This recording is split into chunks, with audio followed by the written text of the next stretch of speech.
Di sebuah desa kecil di Jawa Tengah, terdapat kisah tragis tentang pesugihan yang mengorbankan anak sendiri. Cerita ini bermula dari seorang ayah bernama Pak Jono, yang terobsesi untuk kaya dan rela melakukan apa saja demi mendapatkan kekayaan instan. Pak Jono merasa frustrasi dengan kehidupan yang serba kekurangan, dan dia percaya bahwa satu-satunya jalan untuk mencapai kekayaan adalah dengan melakukan pesugihan. Namun, dia sangat menyayangi anaknya, Dika, meskipun sering mengeluhkan bahwa Dika tidak sesuai harapannya. Ia merasa Dika tidak berbakat dan selalu merepotkan. Suatu malam, setelah mendengar cerita dari seorang tetua desa tentang pesugihan yang harus mengorbankan sesuatu yang berharga, Pak Jono terbesit pikiran mengerikan.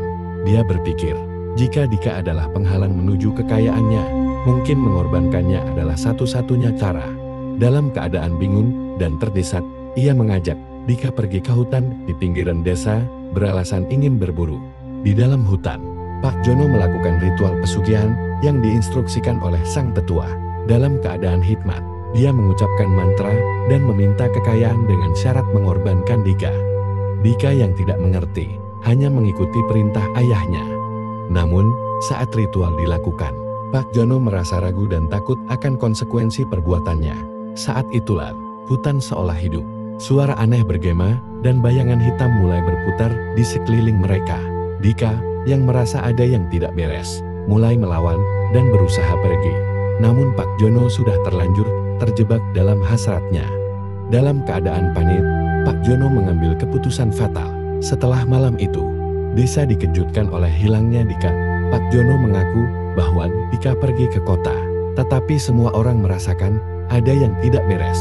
Dalam waktu singkat, desas-desus mulai beredar tentang ritual yang dilakukan Pak Jono. Beberapa penduduk desa mulai mencurigai, dan akhirnya kejadian itu sampai ke telinga pihak berwenang. Pak Jono ditangkap setelah ditemukan barang-barang yang mencurigakan di hutan tempat dia melakukan ritual. Dia mengaku semua yang terjadi dan menceritakan penyesalannya. Namun, semuanya sudah terlambat. Dika tidak pernah ditemukan, dan Pak Jono harus menghadapi konsekuensi dari perbuatannya yang tak termaafkan. Kisah ini menjadi pelajaran bagi masyarakat desa tentang bahaya pesugihan dan betapa mengerikannya jika seseorang rela mengorbankan yang terkasih demi ambisi pribadi.